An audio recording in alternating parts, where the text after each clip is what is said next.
Satellite संचार के क्षेत्र में डिश सेवाओं ने टेलीविजन प्रसारण में क्रांति ला दी है। इस तकनीक ने हमारे मल्टीमीडिया सामग्री प्राप्त करने और उपभोग करने के तरीके को बदल दिया है। हालांकि खासकर बरसात के दिनों में कई बार खराब सिग्नल के कारण हम अपनी मनपसंद मूवीज या क्रिकेट नहीं देख पाते हैं। मौसम की यह सामान्य घटना डीटीएच सिग्नलों की गुणवत्ता पर महत्वपूर्ण प्रभाव डाल सकती है, जो हमें इस पेचीदा घटना के पीछे की कॉम्प्लेक्स फिजिक्स की जांच करने के लिए प्रेरित करती है। तो आइए पहले समझते हैं कि यह पूरा डिश सिस्टम कैसे काम करता है। आपको बता दें कि डिश एंटीना जियोस्टेशनरी सैटेलाइट से प्राप्त सिग्नल्स को हमारे सेटअप बॉक्स तक पहुंचाता है। डीटीएच सिग्नल में ऑडियो और वीडियो दोनों डेटा होते हैं। इनको पृथ्वी पर स्थित प्रसारण केंद्र से जियोस्टेशनरी उपग्रहों को भेजा जाता है और फिर डिश एंटीना इसे सेटअप बॉक्स तक पहुंचाता है। ये सिग्नल आमतौर पर माइक्रोवेव रेंज में रेडियो फ्रीक्वेंसी का उपयोग करते हैं। अभी आप ये सोच रहे होंगे कि जियोस्टेशनरी उपग्रहों का ही उपयोग क्यों किया जाता है। इसका कारण ये है कि जियोस्टेशनरी उपग्रह उसी गति से पृथ्वी की परिक्रमा करते हैं जिस गति से पृथ्वी घूमता है, और प्रभावी रूप से यह पृथ्वी की सतह पर एक विशिष्ट स्थान के सापेक्ष स्थिर रहता है। यह विशेषता जमीन आधारित एंटीना के साथ निरंतर संचार के लिए अनुकूल बनाता है। इसलिए डिश एंटीना आकाश में जियोस्टेशनरी उपग्रह के डायरेक्शन में स्थित किया जाता है। आपको बता दें कि जियोस्टेशनरी उपग्रहों पर ट्रांसपॉन्डर होते हैं जो सिग्नल रिपीटर्स के रूप में कार्य करते हैं। ट्रांसपॉन्डर आने वाले संकेतों को प्राप्त करते हैं, उनकी फ्रीक्वेंसी को बढ़ाते हैं और उन्हें एक अलग फ्रीक्वेंसी पर पृथ्वी पर वापस भेजते हैं।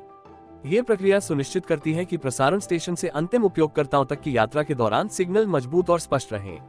आपको बता दें कि डिश का आकार बहुत महत्वपूर्ण होता है, क्योंकि यह कैप्चर किए गए सिग्नल की मात्रा निर्धारित करता है।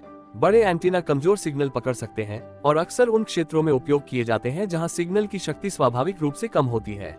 बरसात के मौसम के दौरान खराब सिग्नल के कारणों को समझने के लिए इन डिश सिग्नलों की फ्रीक्वेंसी बैंड को समझना आवश्यक है। आपको बता दें कि डीटीएच सिग्नल विशिष्ट फ्रीक्वेंसी बैंड का उपयोग करके प्रसारित किए जाते हैं, जिसमें केयू बैंड और सी बैंड दो सामान्य उदाहरण हैं। हाई फ्रीक्वेंसीज पर काम करने वाला केयू बैंड आमतौर पर लगभग 12 से 18 गीगाहर्ट्ज और सी बैंड जो लो फ्रीक्वेंसीज लगभग 4 से 8 गीगाहर्ट्ज पर काम करता है, उपग्रह संचार में व्यापक रूप से उपयोग किया जाता है। बारिश डीटीएच सिग्नलों के लिए समस्या पैदा करती है। इस घटना को रेन एटेन्युएशन कहा जाता है, जहां डीटीएच सिग्नल ले जाने वाली विद्युत चुंबकीय तरंगें हवा में बारिश की बूंदों के साथ संपर्क करती हैं। जैसे ही डीटीएच सिग्नल बारिश की बूंदों से मिलते हैं, वे बिखर जाते हैं और एब्जॉर्ब हो जाते हैं। इससे सिग्नल की दिशा बदल जाती है और ऊर्जा नष्ट हो जाती है। इसके कारण डिश एंटीना तक पहुंचने पर सिग्नल कमजोर हो जाते हैं। डीटीएच सिग्नलों पर बारिश का प्रभाव फ्रीक्वेंसी के साथ बदलता रहता है। डीटीएच सेवाओं में केयू बैंड जैसे उच्च फ्रीक्वेंसी सिग्नल अधिक प्रभावित होते हैं, क्योंकि बारिश की बूंदों का आकार सिग्नल के वेवलेंथ के समान होता है, जिससे अधिक स्कैटरिंग और एब्जॉर्प्शन होता है। दूसरी ओर लो फ्रीक्वेंसी वाले सिग्नल जैसे कि सी बैंड बारिश से कम प्रभावित होते हैं।